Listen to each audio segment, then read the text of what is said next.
Hey guys, welcome to Southern Gal True Crime. I feature missing persons and cold cases, mostly from the southern United States. A lot of my cases I feature are from Arkansas because that's my home state, and I like to want to try to get the word out about our missing persons. Tonight we're just going to take a quick look at some 4 missing person cold cases.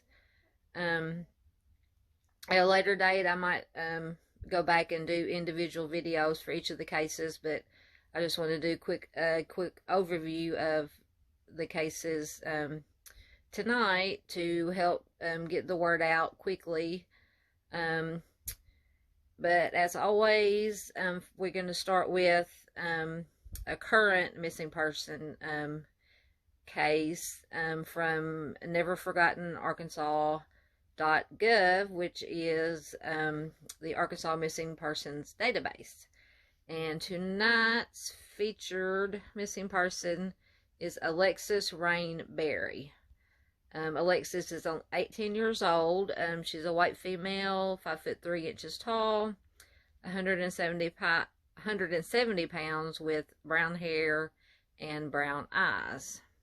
She went missing on June 10th of this year, so almost a month. She's been missing from Hot Springs, Arkansas. Identifying features: she has a tattoo on her left arm and her left leg. And here is a picture of Alexis. If you have any information, I'll give you the number you can contact, or you can call if you have any information about Alexis. If you don't have any information, please share this video, share her picture, share her information to get the word out, and hopefully bring this young lady home. So let me go back down here and get you the number. You can contact the Hot Springs Police Department at 501-321-6789. Once again, Alexis Rain Berry. She went missing June 10th of this year from Hot Springs, Arkansas. Alright, with that very important information taken care of, we will go to our cases that we're going to take a look at tonight. And this information is coming from the Northwest Arkansas homepage.com, and I will put a link to this in the description section, so you can go back and read it if you would like. Sorry, my camera is not, as usual, technical difficulties. Alright, so a closer look. 4 Arkansas missing person cases gone but not forgotten.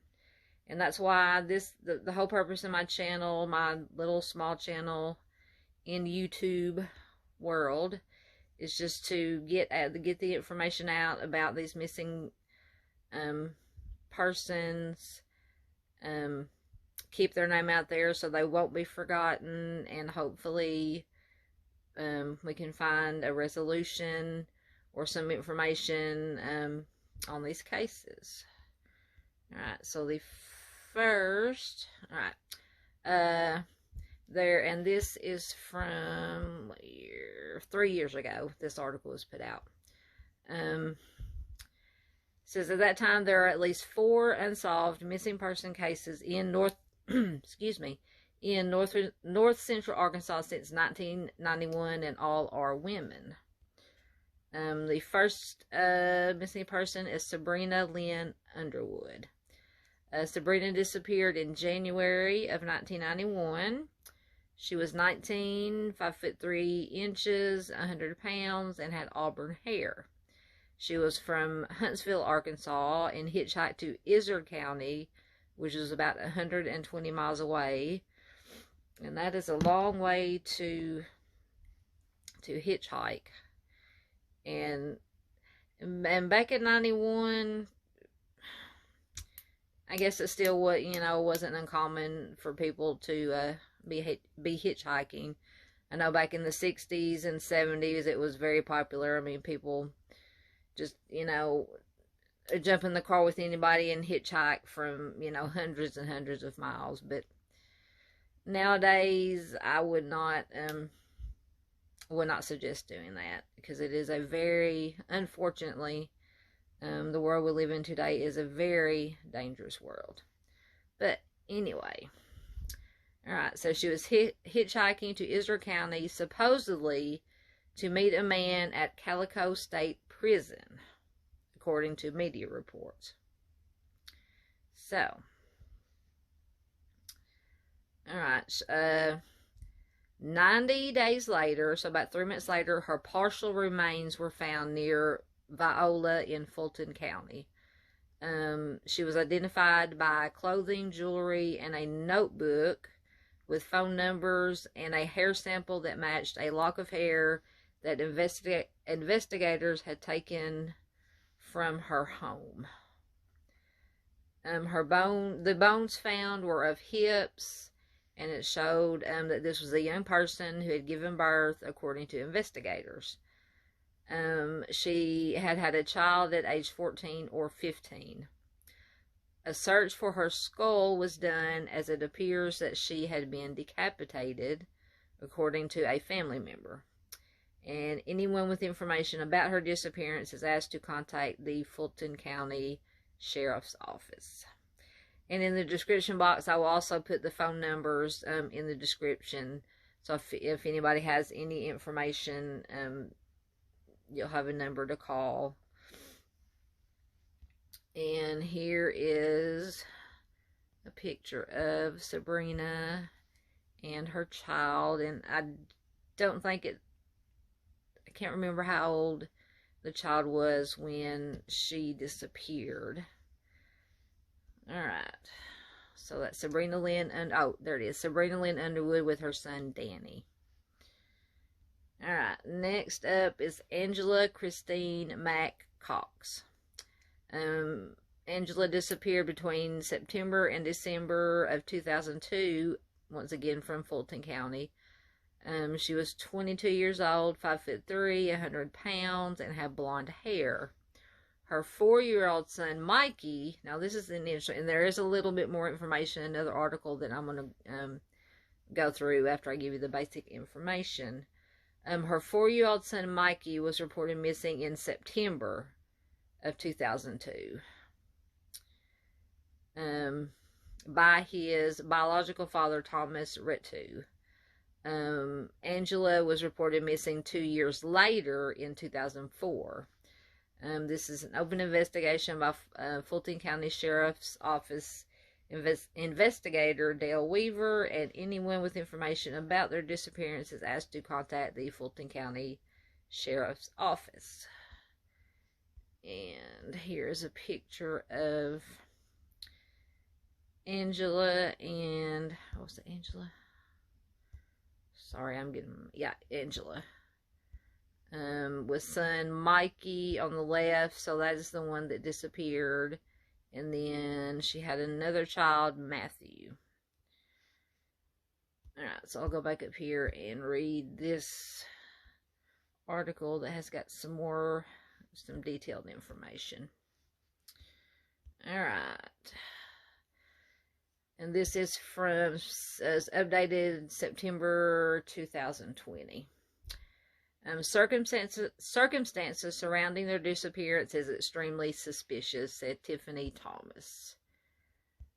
An Arkansas missing person case is reopened after the National Center for Missing and Exploited Children notified the Fulton County Sheriff's Office about a possible lead. 4-year-old Mikey Retu was reported missing on September 1st, 2002 from Salem, Arkansas, and was last seen with a woman. 2 years later, his mom, Angela, 20, was listed as the person with him, according to proponents who are wanting to help solve the case. Mack-Cox left behind a 2-year-old son. Fulton County Sheriff's Office investigator Dale Weaver said Nick Meck advised getting a lead on the case on or about August 18th, 2020. Weaver has followed up on the lead and has interviewed several people who knew Mack-Cox in an attempt to learn some facts. There have been so many rumors as to what happened to them that it has made getting to the truth difficult, said Weaver. The group Justice for Angie, led by Tiffany Thomas, is aware of rumors in Salem that Angela was killed and buried on top of a fresh grave in Salem, and that Mikey was sold, traded, or killed with his mother is another rumor. And here is what Weaver knows. The child was reported missing by his father, Thomas, and was last seen on September 1st, 2002. Oh, sorry, I can't get my lighting and everything right. Anyway, Weaver is unsure about why it took 2 years to report Mack-Cox missing. He was told by others that she was going to California and Iowa. If that was the case, no one knew where she was, or at least the ones who would have wanted that to happen. Many reports state that Mikey and Angela went missing from Salem, Arkansas, or Alton, Missouri. And Alton is about 40 miles northeast of Salem. And here is a picture of Angela and Thomas Michael Retu. Still missing, with very suspicious circumstances surrounding the disappearance of Angela Christine Mack-Cox and her young son, Thomas Michael Retu. Unclear if missing from Salem, Arkansas, or Alton, Missouri. Reported last seen September 1st, 2002. Anyone with information should contact Nick Mack at 1-800-THE-LOST. The investigating agency is Salem, Arkansas Police. You can contact them at 1-870-895-2601. Alright. Justice for Angie is a blog and Facebook page that hopes to find closure for Angela and her son Mikey. And I will go back and try to find the Facebook page and put a link to it in the description box. A list of suspects was given to investigator Weaver, as well as specific messages we were able to obtain stating what happened to Angela, said Thomas. September 1st will be 18 years that they have been missing, and it has been extremely frustrating. 18 years ago, Fulton County Sheriff Al Rourke was given information about Angela's whereabouts and suspected killing. However, a missing persons case was not opened, but it's believed that Rourke did give a photo to Nick Mack and National Missing and Unidentified Persons System, also known as NamUs. The photo given to NamUs was not Angela. It was a photo of her brother-in-law's ex-girlfriend, said Thomas. Now, I don't understand that part, but be that as it may. They were last seen in a late model dark gray or blue Chevy or GMC extended cab pickup truck with Missouri license plates, according to information gathered by Thomas. At the time of Angela's disappearance, there had been a few men in her life. We believe all of her exes have or had vital information regarding the case. We know Angela had a group of friends at the time, and they were all possibly involved or witnesses to this, said Thomas. And they gave a timeline prior to her disappearance. Thomas Michael Retu is the biological dad of Mikey. Angela was 16 years old when Mikey was born on July 7, 1998. On January 17, 2019, Retu, I'm assuming that's the father, died in Minnetonka County Jail in Burley, Idaho. Acute methamphetamine toxicity was listed as the cause of death, according to a Twin Falls Sheriff's Office investigation, and he was 38 years old when he passed. In 2000, Angela was in a relationship with Jeremy Niederbrock, then 22 years old. They had a son named Matthew Niederbrock. This son lives in Salem, Arkansas with his biological father, Jeremy, and Jeremy's mother, according to the group Justice for Angie. An online search shows Jeremy Niederbrock has at least nine arrests between 2004 and 2019 for felony drugs, theft, and domestic abuse, to name a few of the crimes. Authorities have listed him as a habitual offender. So this does not sound like a nice fella. Sorry, my light keeps going in and out on me.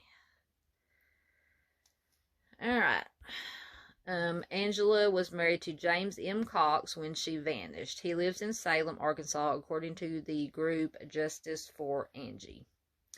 On May 29th, 2002, 3 months before her disappearance, she was involved in a head-on two-car fatality crash on State Highway 9 in Fulton County. It happened at 9:30 a.m. according to the Arkansas Motor Vehicle Collision Report. Her husband, then 22, crossed a center lane while driving a 1982 3/4-ton Chevy truck and hit a 1991 Dodge 250 truck. They sustained serious injuries, according to the Arkansas State Police investigation report. The driver of the other truck, Susan, also known as Katie Maines, passed away the following day at a Missouri hospital. A passenger, Lacey Lingenfelter, 19, was 6 months pregnant and lost her unborn child. And the women were from Mammoth Spring and Thayer, Arkansas. And there is a picture of Angie from the Remembering Angela Facebook group. Her circle of school best friends has fond memories of Angie, as she was called. There were 4 of them: Tiffany Thomas, Tammy R., Steve B., and Jennifer McIntyre. Angie moved to Arkansas from Escondido, California, right before high school. She was one of the funnest people I have ever met, recalls Tiffany Thomas. She described her best friend as her opposite. She was short and spunky, outgoing and dramatic, loud, but so much fun. She was always trying to make people laugh, pulling a prank, or playing a joke on someone. I remember swimming in my parents' backyard in a tiny kiddie pool after school in 7th or 8th grade and getting locked outside in our underwear. We would camp out in my parents' backyard and call the radio station all night and just laugh. I remember when her first boyfriend broke her heart and she cried on my shoulder, said Thomas. I still have notes she wrote to me and letters in storage. I have a bunch of memories, said Tammy, about one of her first best friends at Hidden Valley Middle School. There's the time we played with a Ouija board, even though we were told not to, and we all got scared. Angie was naturally funny, had a way of making people around her comfortable. She was always trying to get others to laugh and smile. Steve has many fond memories with Angie, too. One memory was when they were walking home from middle school, and a little dog jumped over a fence. Angie jumped and ran down the street, yelling, while I and another friend watched, laughing at her, said Steve.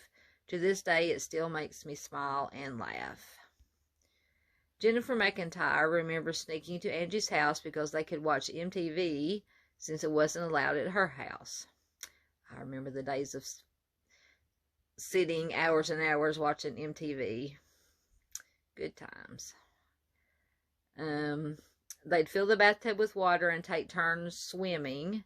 McIntyre moved to Las Vegas in 1995, and it was the last time she saw Angie. We traded our school IDs on the last day of school.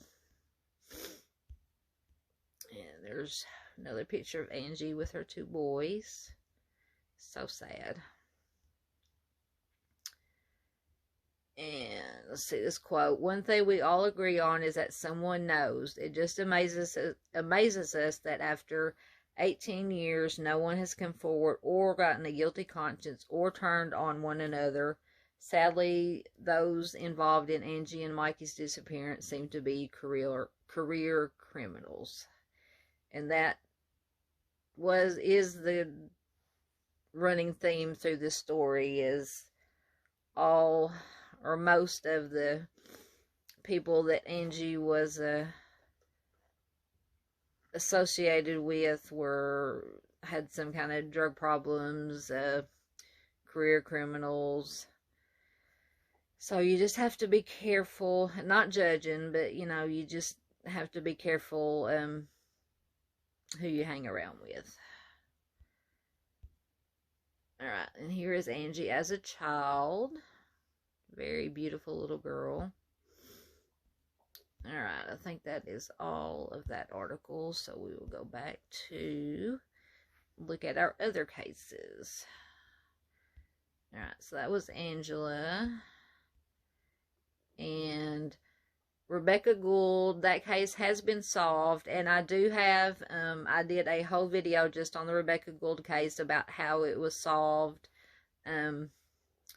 Podcasters did a big help in helping solve this case, so just go to my playlist under, I think it's Solved Cases, and please take a look at the Rebecca Gould video.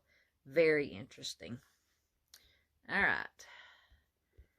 So we will move to Cassie Compton. And here is a picture of Cassie. Beautiful girl. Cassie went missing in mid-September of 2014 from Stuttgart in Arkansas County, which is actually not very far from where I live. She was only 15 years old, 5'3", 100 pounds, blue eyes, and dyed blonde hair. She has a scar on her left cheek. She had been to the doctor a few days before her disappearance. She was last seen leaving her home on foot between 6:52 and 7 p.m., according to Stuttgart police. Every year, sorry, my cat is in here running amok. You know how cats are.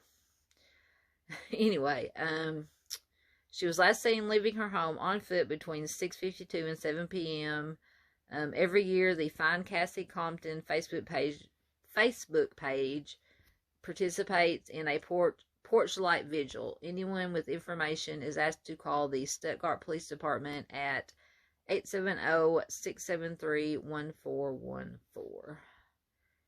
And once again, there's a picture of Cassie Compton. Alright, and the last one is Miranda Michelle Owens. Miranda disappeared in April of 2015, once again from Stuttgart. She was 40 years old, 5'6", 120 pounds. She had brown eyes, black hair. She wore glasses, and she usually wore her hair in braids.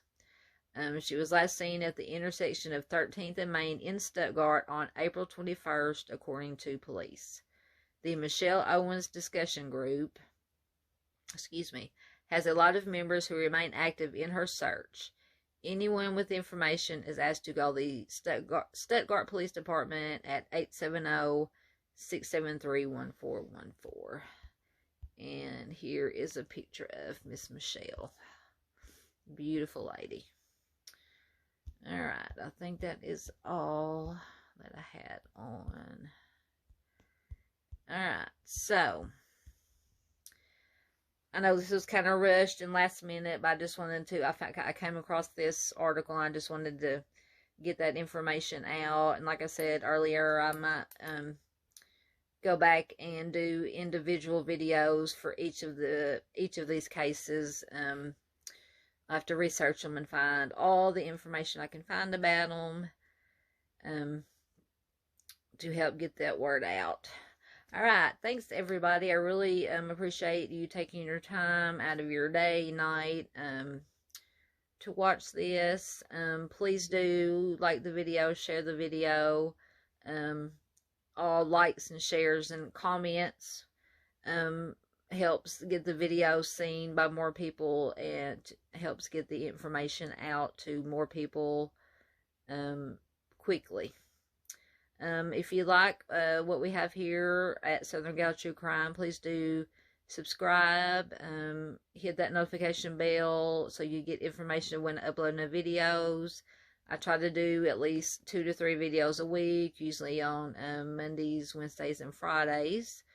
That all depends on my work schedule. I have a crazy work schedule, so I have to just quickly put these videos together when I have time. But I feel that it's important to get the information out, so I make that effort to get all the videos out that I can. All right.